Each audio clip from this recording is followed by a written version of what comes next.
Bonjour les amis, c'est plus possible, il va falloir qu'il se calme. Elon Musk, il est devenu incontrôlable, il fout le bordel sur la planète entière. Alors bon, faut reconnaître, Elon, c'est ce qu'on appelle un Asperger. Un Asperger, c'est une forme d'autiste, les mecs ils ont des QI exceptionnels, mais ils ont pas de filtre dans l'expression. Vous voyez, les gens normaux, on pense un truc, et puis on habille les choses, on essaye quand même de faire en sorte que ce qu'on va raconter, ça vexe pas trop les autres. Lui, Elon, il a pas de filtre, il balance partout. Puis il est complètement atypique, c'est un génie, il est avant-gardiste, le mec, ça fait 25 ans qu'il rêve à la conquête de l'espace, il a fondé SpaceX. Dès l'année 2000, il fondait des voitures électriques Tesla, alors que c'était pas trop à la mode, et maintenant, évidemment, il est les rois du pétrole sur le marché. Je dis pas que c'est bien, je dis pas que tout ce qu'il fait, c'est super, je dis pas que ces trucs sur le transhumanisme, j'en ai beaucoup envie, mais en tout cas, il faut reconnaître que c'est un génie de chez génie. Et puis, il fait plein d'enfants, Elon. Je crois qu'il en est à 12 gosses, à 50 ans, 3 mères différentes et tout. Il dit que la baisse de la natalité, c'est une des catastrophes planétaires, et donc, il lutte contre le grand remplacement.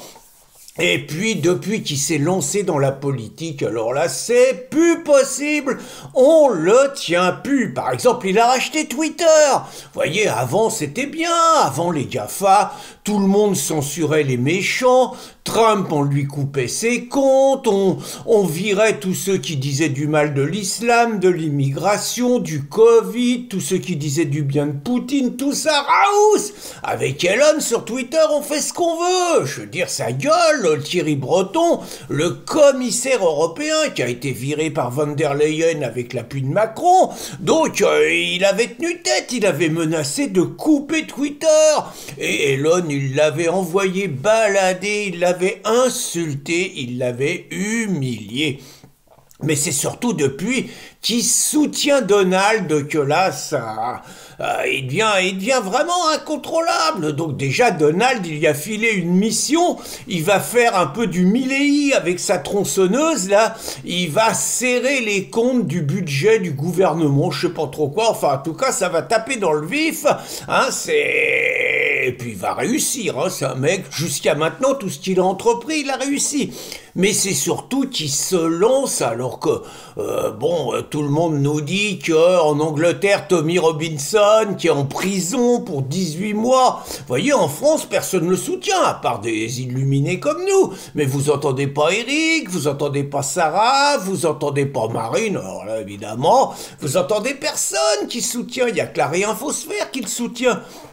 Et Elon, il s'est lancé là-dedans et il a foutu un pastaga. Il a dit qu'il fallait libérer Tommy Robinson. Il a dit qu'il voyait pas pourquoi ce mec qui est un héros était en prison pour 18 mois. Il a rien fait de mal, il a tué personne. C'est simplement pour ses idées. Et puis qu'il a décidé de révéler notamment les viols des gangs pakistanais. Et là, le scandale prend de l'ampleur parce que Elon, il en a profité pour mettre le doigt là où ça fait mal. Et depuis, Lord Pearson, un sénateur anglais, a révélé que 250 000 jeunes filles ont été violées depuis 25 ans, majoritairement par des musulmans, avec la complicité de l'appareil d'État, la justice et la police, qui se sont tus pour ne pas, guillemets, stigmatiser les malheureux musulmans, les malheureux pakistanais. Vous voyez, ça fout un pastaga pas possible. Et Elon, il pointe du doigt la responsabilité du Premier ministre actuel, Keir Starmer, qui était à l'époque procureur et qui aurait empêché le déclenchement d'enquêtes et surtout le fait de communiquer sur ces véritables scandales d'État. Donc vous voyez, il fout un travail de déstabilisation en Grande-Bretagne. Il a dit qu'il allait aider Nigel Farage, qui a été l'homme du Brexit et sans doute le politicien de droite conservateur anglais le plus talentueux. Il a dit qu'il allait l'aider, que c'était lui qui pouvait quelque part sauver la Grande-Bretagne du désastre du multiculturalisme et de l'invasion migratoire, vous voyez. Il y va bien, il veut naturellement faire sortir Tommy, mais c'est sur l'Allemagne qui nous fout un pastaga pas possible. Sur l'Allemagne, les choses sont claires. L'AfD, l'Alternative for Deutschland, Pour tout le monde, c'est un parti nazi. C'est un parti qui sème, qui réclame la remigration. Ça a tellement fait peur au Rassemblement national et à Marine qu'ils se sont détachés d'eux. Ils sont pas dans le même groupe à l'Union européenne. Il y a qu'Éric Zemmour qui est avec eux parce qu'ils sont plutôt assez proches. Vous voyez, donc c'est connu que l'AfD c'est épouvantable. Malgré tout, l'AfD, avec tout ce qui se passe en Allemagne, l'AfD progresse régulièrement. Mais il y avait un cordon sanitaire contre eux. Elon Musk, il est en train de foutre ça en l'air.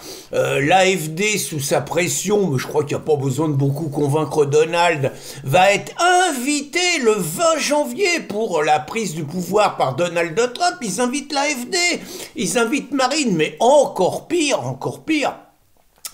Elon, il invite à un débat la cheftaine de l'AfD, donc Alice Weidel. Il l'invite le 9 janvier à un grand débat qui va avoir beaucoup de retombées médiatiques, vu qu'Elon, il a quand même une certaine audience vis-à-vis des jeunes, et donc il sort un tout petit peu l'AfD de l'ornière de la diabolisation. Et d'ailleurs, les mondialistes et tous les teutons s'y trompent pas. Olaf Scholz, la crapule, le traître à son pays, qui saute d'ailleurs, il a accusé Elon d'ingérence dans les élections allemandes. Alors ce qui est curieux quand même, c'est qu'on a l'impression que le teuton, il préparerait un scénario à la roumaine. Je vous rappelle que les juges roumains ont annulé une élection parce que à 48 heures du deuxième tour, parce que celui qui allait gagner, un mec qui s'appelle Călin Georgescu, le mec qui allait gagner, il n'était pas dans le bon moule.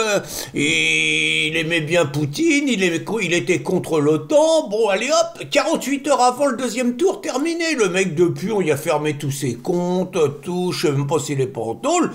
Olaf, on a l'impression qu'il prépare le même scénario. Vous voyez, supposons que l'AfD arrive en tête et que l'AfD soit en mesure de gouverner, ça serait un séisme. Entre nous, j'y crois pas trop. Mais supposons, c'est clair qu'on sent que derrière Van der Leyen, Olaf Scholz et tout, on annulerait les élections et on dirait qu'il y a eu une ingérence étrangère, exactement comme ils ont fait en Roumanie, où ils ont accusé TikTok, je crois. Ils ont accusé TikTok d'ingérence étrangère. Voilà, donc ils préparent ça et Olaf, donc il fout Elon, il est en train de foutre un passe vraiment partout. Et donc ce mec, je le dis très franchement, ce mec est un génie, pas seulement au niveau visionnaire, c'est un génie au niveau de la défense de la liberté d'expression, mais c'est aussi un génie en termes de communication, et c'est aussi un génie réellement en termes de dédiabolisation et de déstabilisation de l'ennemi. La preuve d'ailleurs, il est tellement bon, il est tellement exceptionnel, que même ma fille, écolo-gauchiste, qui a quand même acheté une voiture électrique, une Tesla, mais même ma fille, c'est devenue une fan d'Elon Musk, c'est dire. Bonne journée les amis!